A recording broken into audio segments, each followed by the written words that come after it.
नमस्कार, मैं रविश कुमार। क्या भारत में बेरोजगारी को लेकर कोई आंदोलन चल रहा है? क्या बेरोजगारी के आंदोलन में सिर्फ वही युवा शामिल हैं जो जिंदगी के कई साल सरकारी नौकरी की परीक्षा में लगा देते हैं? क्या समाज का एक तबका इन युवाओं से कोई सहानुभूति भी रखता है?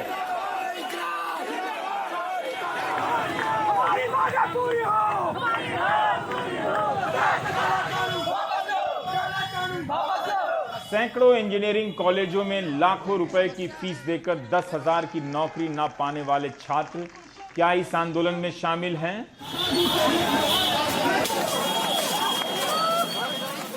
लाखों लोग पक्की नौकरी की आस में कॉन्ट्रैक्ट की नौकरी करते हैं और निकाल दिए जाते हैं। क्या वे इस बेरोजगार आंदोलन में शामिल हैं?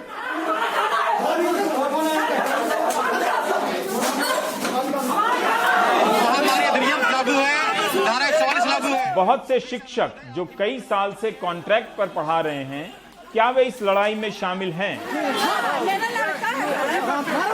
क्या वे लोग भी शामिल हैं जिनकी तालाबंदी में नौकरियां चली गईं? क्या सैलरी क्लास वाले 80 लाख भी इस आंदोलन में शामिल हैं जिनकी जुलाई और अगस्त में नौकरी चली गई?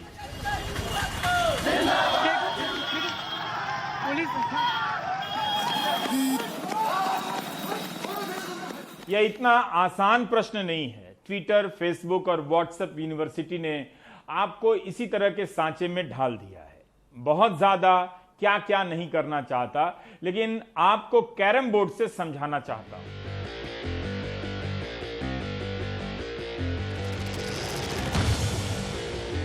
कैरम बोर्ड के सेंटर में जमा गोटियों को ठीक से देख लीजिए। ये देश के युवा हैं।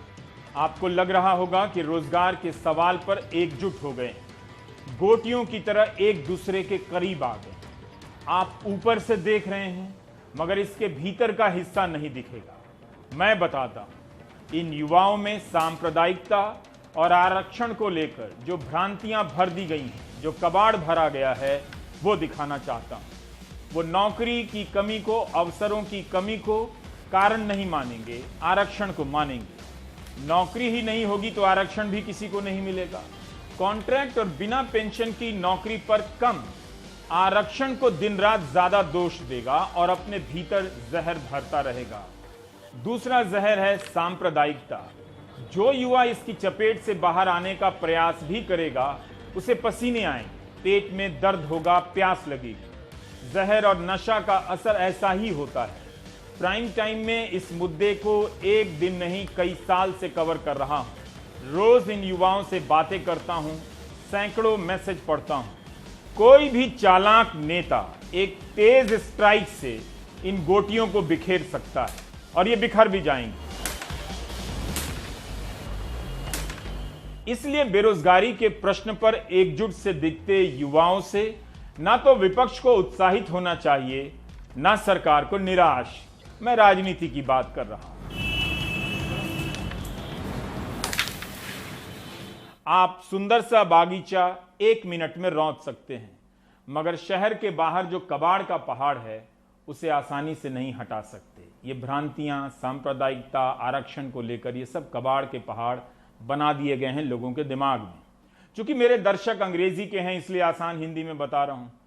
कई बार मुझे लगता है कि स्पेन और पुर्तगाल में ज्यादा लोग मुझे देखते हैं, इलाहाबाद, पटना और कोटा में कम।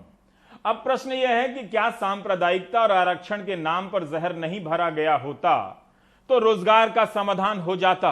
अच्छा प्रश्न है। यह निर्भर करता है कि आप रोजगार के सवाल को कैसे देखते हैं।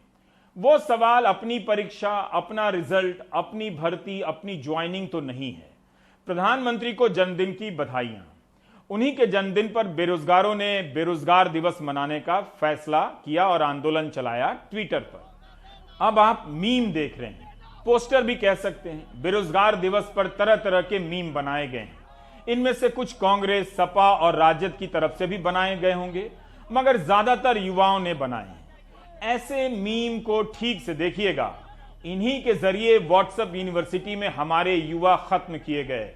अब वही युवा मीम बनकर ट्विटर पर चीख रहे हैं। जिस गोदी मीडिया ने इन्हें कथित रूप से राष्ट्रवाद के नाम पर भीड़ में बदला, अब उसी मीडिया में 30 सेकंड के कवरेज के लिए तरस रहे हैं।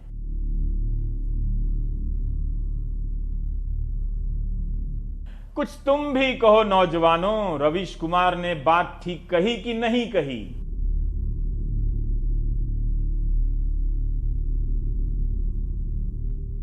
अब तुम बस एक मीम हो, जनता नहीं। जनता दिखती है, उसे कोई गायब नहीं कर सकता, मीडिया न सरकार। सबको पता है कि प्रधानमंत्री और अन्य मंत्री ट्विटर पर सक्रिय हैं, तो बेरोजगार नौजवान वहां पहुंच गए।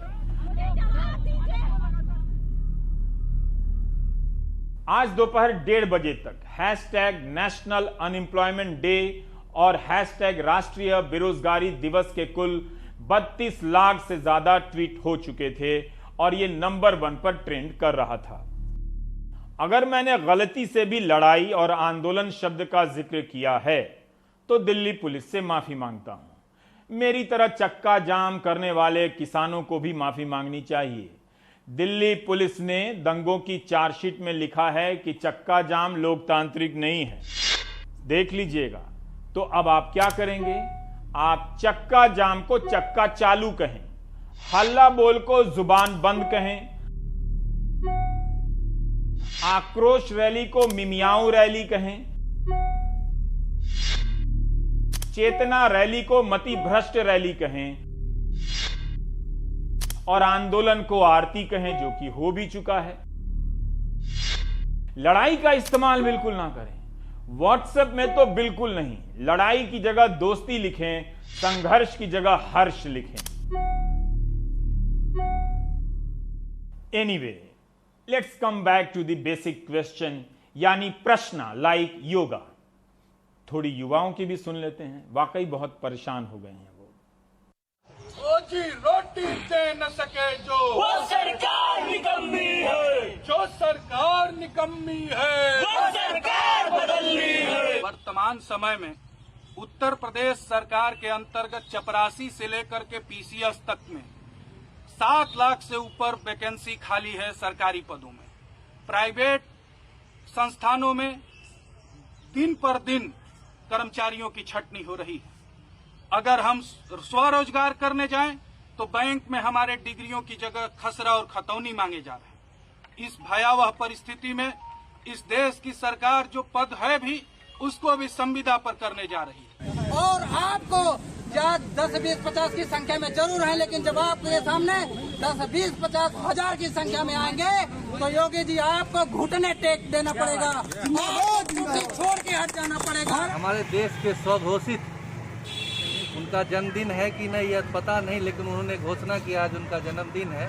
स्वघोषित विश्वकर्मा जी को उनके कामों को याद दिलाने के लिए आज हम लोग बेरोजगार दिवस मना रहे हैं। उन्होंने सत्ता में आने से पहले कहा था कि हर एक वर्ष 2 करोड़ रोजगार दिया जाएगा युवाओं को।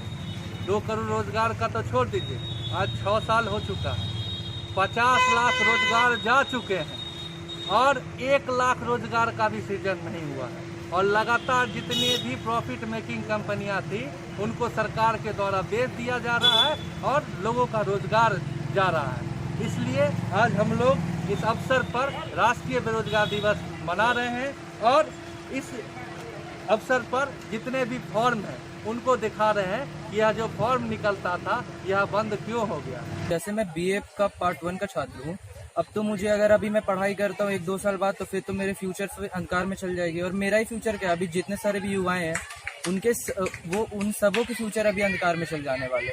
तो मैं तो यही कहना चाहता हूँ कि मोदी सरकार और हेमंत सोरेन जी को कि वो लोग कुछ सोचे हमारे बारे में, क्योंकि अगर आज हम लोग पढ़ाई करें तो यही सोचे कि आगे जाके हम लोग को अच्छा जॉब मिलेगा, लेकिन ऐसा तो नहीं है। हम लोग को अभी अंधकार में रखा जा रहा है। हम लोग को सिर्फ इस बात पे बोला जा रहा है कि आप लोग बस वोट दीजिए, हम लोग आगे देख लेंगे। कल ही यानी 16 सितंबर को राज्यसभा में बीजेपी सांसद विनय सहस्त्रबुद्धे ने महाराष्ट्र सरकार के स्वास्थ्य विभाग में खाली पदों को लेकर सही प्रश्न किया। कहा कि हेल्थ वर्करों के इतने पद क्यों खाली हैं? हमारे स्वास्थ्य विभाग के पद है उनको बिल्कुल भराने की कोई व्यवस्था नहीं है। महाराष्ट्र में वैद्यकीय और आरोग्य सेवा के लिए 7,985 पद मंजूर है। अभी जो पदों को भरा गया है वो केवल 6,784 है। 1,201 पदों को भरा ही नहीं है। सामान्य सेवा में भी लगभग 948 पद मंजूर है। पुरानी सरकारों ने, इस सरकार ने भी मंजूर किए होंगे, मगर पद भरना नहीं। पता नहीं पद भरने के बारे में और कुछ भरने की रचना है या क्या है, हम नहीं जानते, मगर पद नहीं भरे गए। तो मान्यवर, गंभीरता के बारे में बहुत सवालिया निशान हम सबके सम्मुख निर्माण होते हैं। तो महाराष्ट्र के स्वास्थ्य विभाग में 7,985 पदों में से 6,784 पद भरे गए, 1,201 पद खाली। बिहार में उससे अधिक खाली। विनय जी वो भी उठा सकते हैं, या कम से कम ये काम मनोज झा कर सकते हैं। बीबीसी रिपोर्ट है, बीबीसी की, नीरज की, उसका एक हिस्सा बता रहा हूं। बिहार के स्वास्थ्य मंत्री मंगल पांडे ने इसी साल मार्च में विधानसभा के अंदर राजद के विधायक शिवचंद्र राम की तरफ से उठाए गए प्रश्न का जवाब देते हुए कहा था कि राज्य में चिकित्सा पदाधिकारी के कुल स्वीकृत पद 10,609 हैं, जिसमेमें से 6,437 पद खाली हैं। यहां स्टाफ नर्स ग्रेड के कुल स्वीकृत पद 14,198 हैं, लेकिन कार्यरत बल महज 5,068 है। एनएनएम नर्स के भी 10,000 से अधिक पोस्ट खाली हैं। पटना मेडिकल कॉलेज में 40% डॉक्टरों की कमी है। दरभंगा मेडिकल कॉलेज में 50% डॉक्टरों की कमी है। अस्पताल की बिल्डिंग और बीमा की पॉलिसी से इलाज नहीं होता है। आप यह भी देखें कि वहां डॉक्टर कितने हैं, एक्सरे की मशीन काम करती है कि नहीं करती है। आए दिन लोग मुझसे पूछते रहते हैं कि विपक्ष कहां है। चैनलों को एक शो शुरू करना चाहिए जिसका नाम हो विपक्ष यहां है। रोजगार और सरकारी भर्तियों के सवाल को लेकर राहुल गांधी और प्रियंका गांधी लगातार ट्वीट करते रहते हैं, आज भी किया है। राहुल गांधी के कई वीडियो भी आ चुके हैं। प्रियंका गांधी यूपी की सरकारी भर्तियों को लेकर आए दिन ट्वीट करते रहती हैं। आप उनसे पूछें कि पंजाब, राजस्थान या छत्तीसगढ़ की आपकी सरकारें सरकारी भर्तियों को लेकर क्या कर रही हैं, क्या अलग कर रही हैं। अखिलेश यादव, तेजस्वी यादव भी आए दिन इन सवालों पर ट्वीट करते रहते हैं। सपा और कांग्रेस के लोग सड़कों पर प्रदर्शन भी करते हैं, लाठियां भी खाते हैं, फिर भी लोग कहते हैं विपक्ष कहां है। नाम गौरव कुमार मिश्रा, मैं कानपुर के गरीब मजदूर किसान का बेटा हूँ। आयु निर्माणी बोर्ड, आयु निर्माणिया मुख्यालय कानपुर, आयु वस्त्र निर्माणी, सभी जगह हमने आरटीआई और पीएमओ के थ्रू जवाब मांगा, लेकिन सबका जवाब यही है कि नॉन गवर्नमेंट के कारण आप लोगों की नियुक्ति नहीं हो पा रही। हमारी आर्थिक स्थिति बहुत ही दयनीय है। हमारे माता पिता की उम्र भी, पिताजी की उम्र 67 साल, माताजी की उम्र लगभग 65 साल हो चुकी है। वही अत्यंत बुजुर्ग है। मैं अपने माता पिता का सहारा भी नहीं बन पा रहा।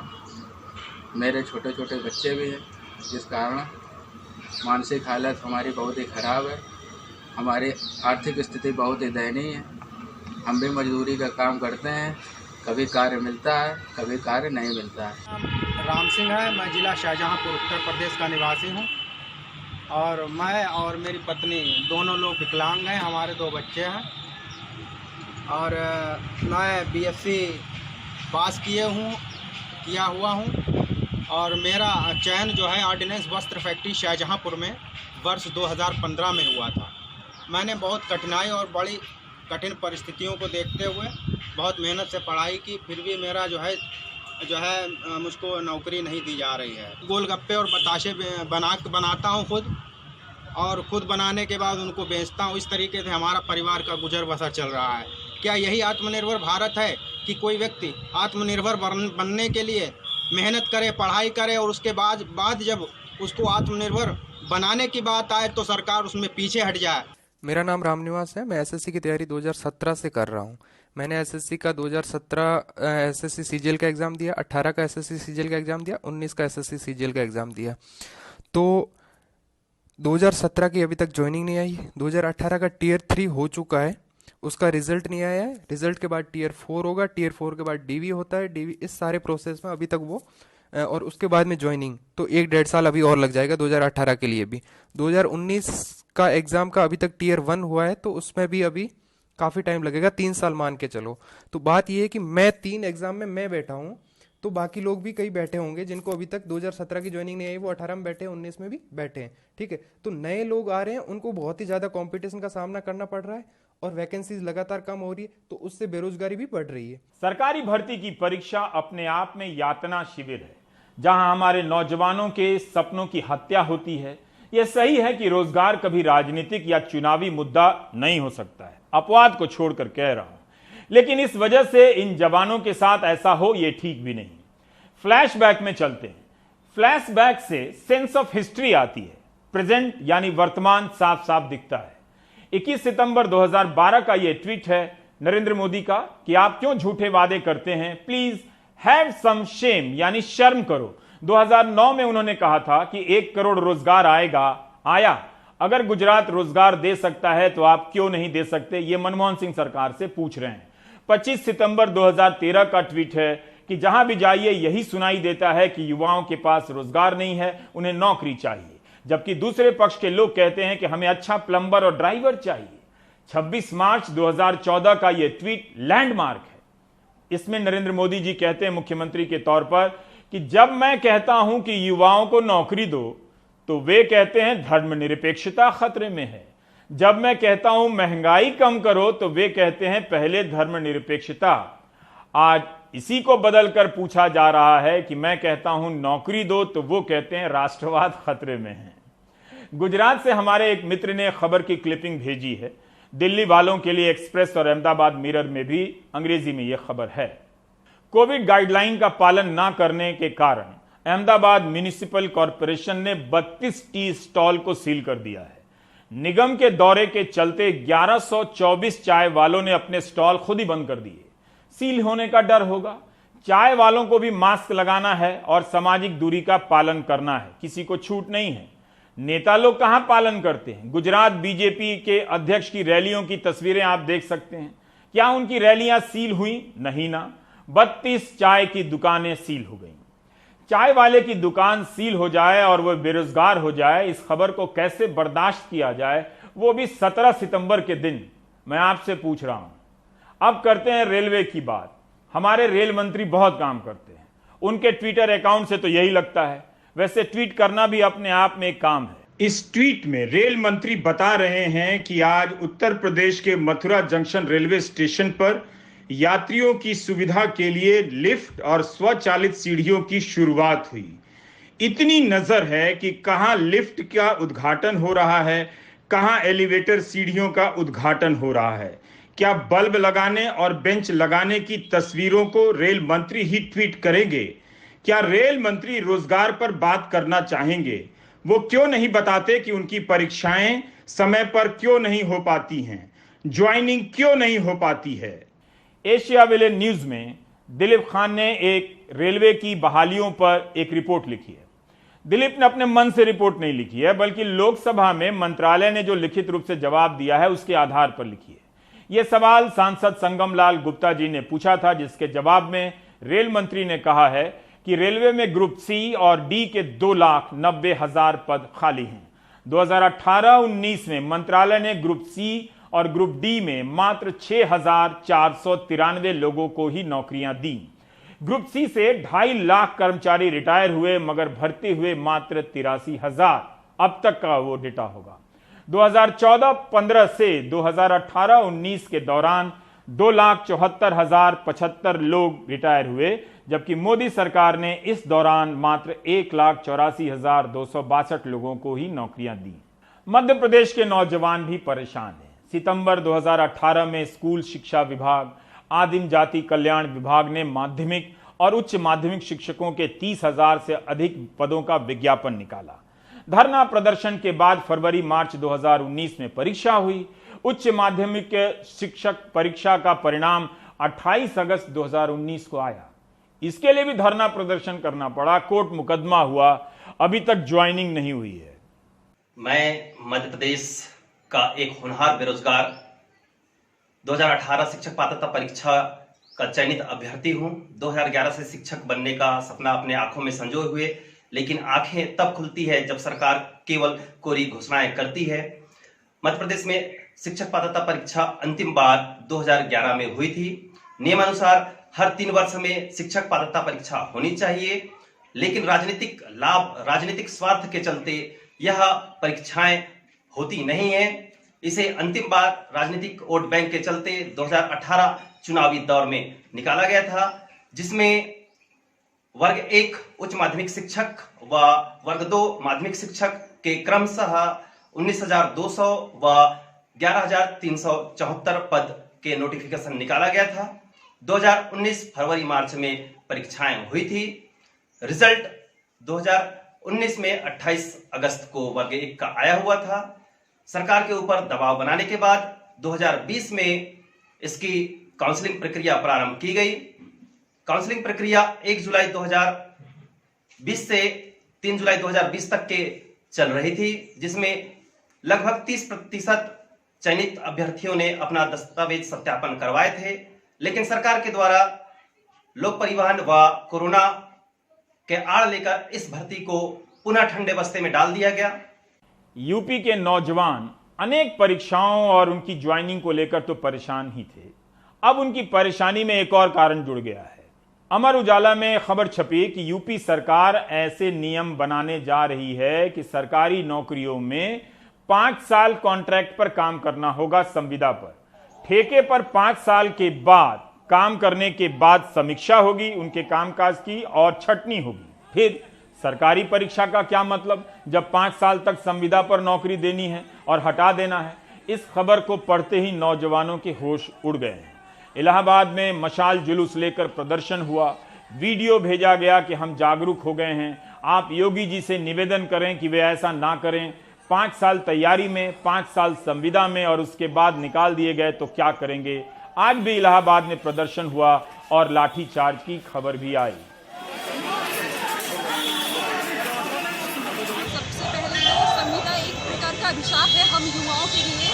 ये कोरोना के बाद दूसरी सबसे बड़ी महामारी होगी जो हमें हर तरह से मानसिक प्रताड़ना देगी और संविदा से हर दिन महिलाओं के लिए खास करके ये यहाँ पे मानसिक, आर्थिक, शारीरिक शोषण होगा, क्योंकि यहाँ पे जो हमारे उच्च पद पर बैठे अधिकारी होंगे वो हर तरह से हमारा शोषण करने की कोशिश करेंगे। नेताओं के लिए ये संदेश है, सबसे बड़ा संदेश है और बहुत साधारण सी बात है कि अगर एक कर्मचारी सरकारी विभाग में नौकरी नहीं कर सकता है तो हमारे नेता, विधायक, मंत्री ये 60-60, 70-70 साल के ये देश की सेवा कैसे कर सकते हैं। तो इनको भी रिटायर किया जाए और चुनाव लड़ने की आयु कम किया जाए और या तो फिर हमें 60-50 साल में रिटायरमेंट न दी जाए। आप लोग देख सकते हैं प्रयागराज में हमारे सभी साथी अमरेंद्र सिंह, अनिल सिंह, सभी साथी गिरफ्तार हो चुके हैं और ये आताताई सरकार संविदा के खिलाफ हमको प्रोटेस्ट भी नहीं करने दे रही है। हम शांतिपूर्वक मास्क लगा के अपना प्रोटेस्ट कर रहे हैं। आप लोग देख सकते हैं तमाम साथी हमारे यहाँ पे गिरफ्तार हो चुके हैं और आप लोगों से, मीडिया कर्मियों से हम लोग निवेदन करना चाहते हैं, संविदा का ये जो प्रोटेस्ट बांसन चौराहे पे चल रहा है इसको कमजोर मत होने दीजिए। प्राइवेट कंपनियां भी 3 महीने में नौकरी पक्की कर देती हैं। यहां सरकार कह रही है कि 5 साल ठेके पर रखेंगे, स्थायी सेवा का लाभ नहीं देंगे और 5 साल बाद लायक होंगे तो रखेंगे, बाकी को छांट देंगे। लेकिन क्या यह सिस्टम पंजाब में नहीं है? क्या यह दूसरे राज्यों में नहीं है? गुजरात में ऐसी व्यवस्था हुई थी, फिक्स पे सिस्टम कहते हैं।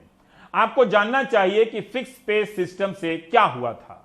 अहमदाबाद मिरर और इंडियन एक्सप्रेस की पुरानी रिपोर्ट के अनुसार 4 लाख कर्मचारी फिक्स पे सिस्टम के तहत भर्ती किए गए। 14 साल तक फिक्स पे पर काम करते रहे। जनहित याचिका दायर हुई। 2012 में गुजरात हाई कोर्ट ने फिक्स पे सिस्टम को गैर कानूनी घोषित कर दिया और कहा कि इन्हें स्थायी सेवा के सहयोगियों के बराबर वेतन मिलना चाहिए। गुजरात सरकार ने इसे सुप्रीम कोर्ट में चुनौती दे दी। सुप्रीम कोर्ट ने कहा कि अगर आप इन्हें समान वेतन नहीं दे सकते तो खुद को दिवालिया घोषित कर दीजिए। 7 दिसंबर 2016 के अहमदाबाद मिरर में इस फैसले की खबर छपी है। गुजरात सरकार के सॉलिसिटर जनरल ने कहा था कि गुजरात हाईकोर्ट के फैसले के हिसाब से कर्मचारियों को वेतन देना पड़ा तो सरकार को 8,000 करोड़ का खर्चा आ जाएगा। गुजरात में 4 लाख कर्मचारी इस सिस्टम में नियुक्त किए गए थे।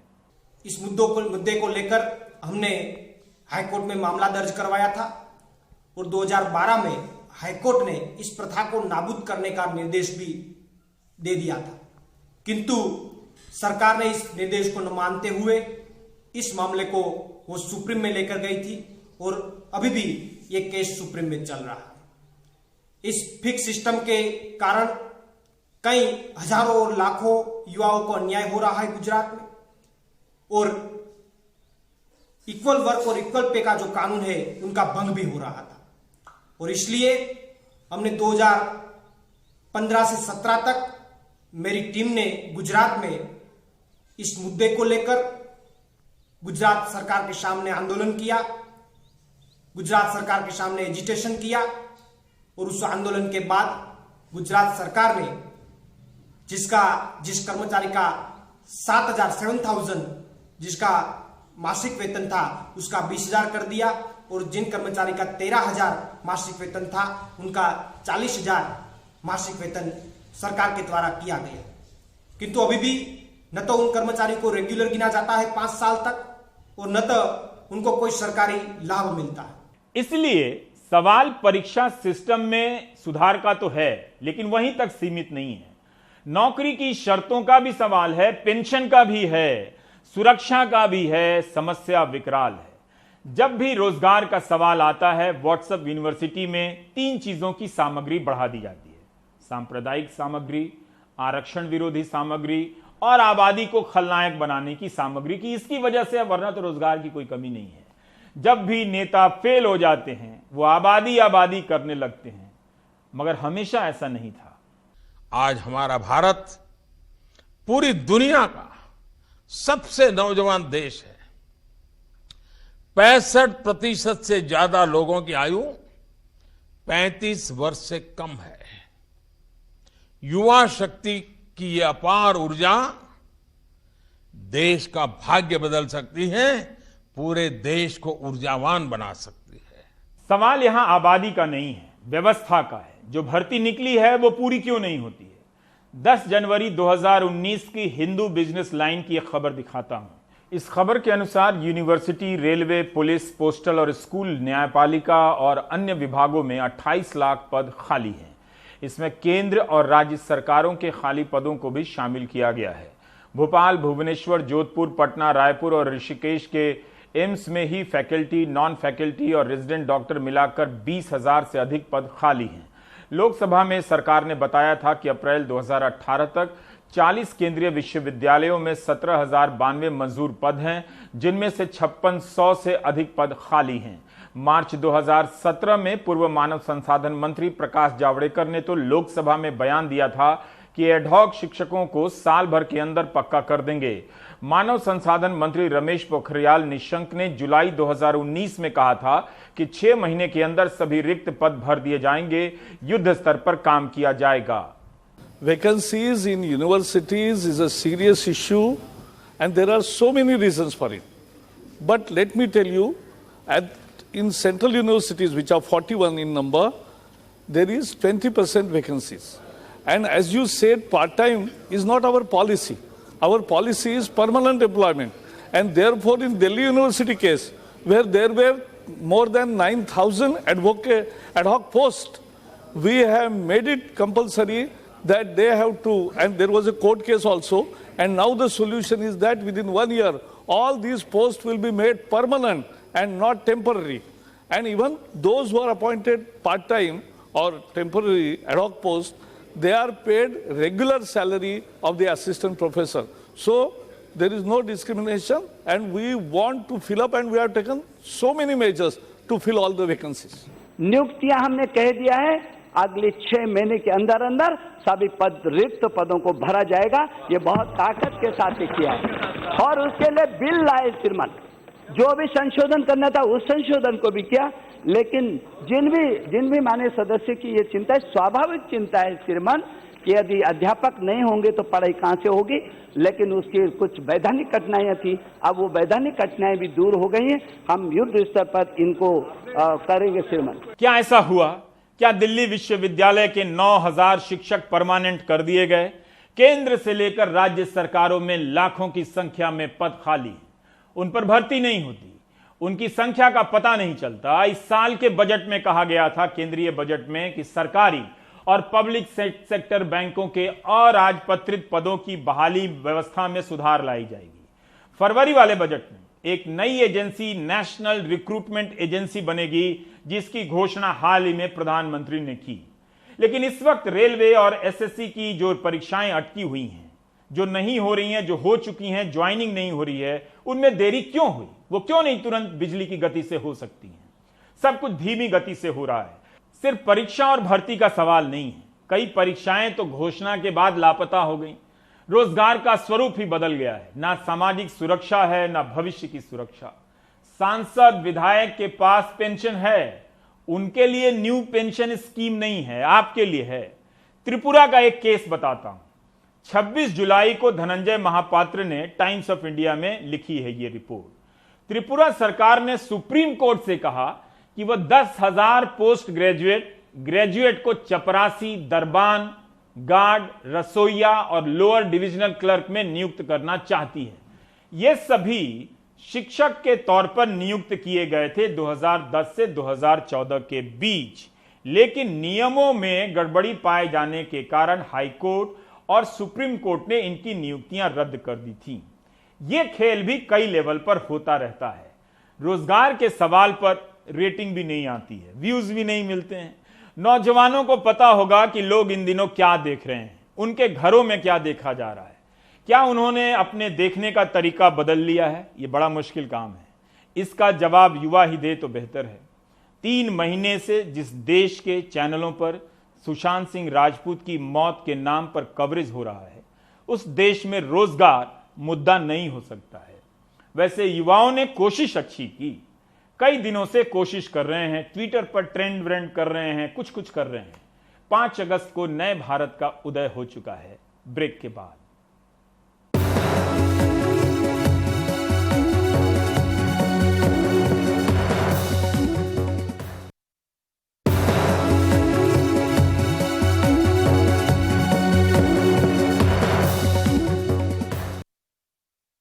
देश में कोरोना के संक्रमित मामलों की संख्या 51 लाख से अधिक हो गई है। 17 सितंबर की रिपोर्ट के हिसाब से पिछले 24 घंटे में अब तक के सबसे ज्यादा 97,894 नए मामले आए हैं। अब तक कुल मामले 51,18,253 हो चुके हैं। देश में एक्टिव मामलों की संख्या पहली बार 10 लाख से अधिक हो गई है। पिछले 24 घंटे में 1132 मरीजों की मौत हुई है। कुल मौत 83,198 हो गई है। कोरोना काल में सबसे ज्यादा मेहनत मेडिकल स्टाफ कर रहे हैं। उनकी मेहनत की वजह से आज देश में मोर्टेलिटी रेट कम है, मरने वालों की दर कम है। सरकार खुद कई बार मान चुकी है कि मेडिकल स्टाफ की मेहनत की वजह से यह संभव हुआ है, लेकिन चिंता की बात है कि कोरोना की वजह से कितने मेडिकल स्टाफ की मौत हुई है, उसका भी डेटा सरकार के पास नहीं है। बताइए तो है क्या? जिनके लिए हमने थाली बजाई, आकाश से पुष्प वर्षा कराई, उनका डेटा नहीं है। लेकिन अब जब संसद में सरकार से पूछा गया कितने डॉक्टर, नर्स और हेल्थ वर्कर की मौत कोरोना से हुई है, तो सरकार ने कहा हमारे पास डेटा नहीं है। स्वास्थ्य राज्यों का विषय है। देश के डॉक्टरों ने इसे सरकार का पाखंड करार दिया है। इंडियन मेडिकल एसोसिएशन ने इसका विरोध किया है, कहा है कि समय समय पर सरकार को डेटा दिया गया है। विडंबना है, डॉक्टर, एक मेरा साथी, नर्सेज, हेल्थ केयर वर्कर्स सारे देश की सेवा में जुटे हुए हैं, और अगर हमारे को स्टेट सब्जेक्ट की तरह बांट दिया जाए, इससे बड़ी विडंबना कोई मेडिकल सिस्टम की हो नहीं सकती। और विडंबना ये भी है कि स्वास्थ्य मंत्री खुद एक डॉक्टर हैं।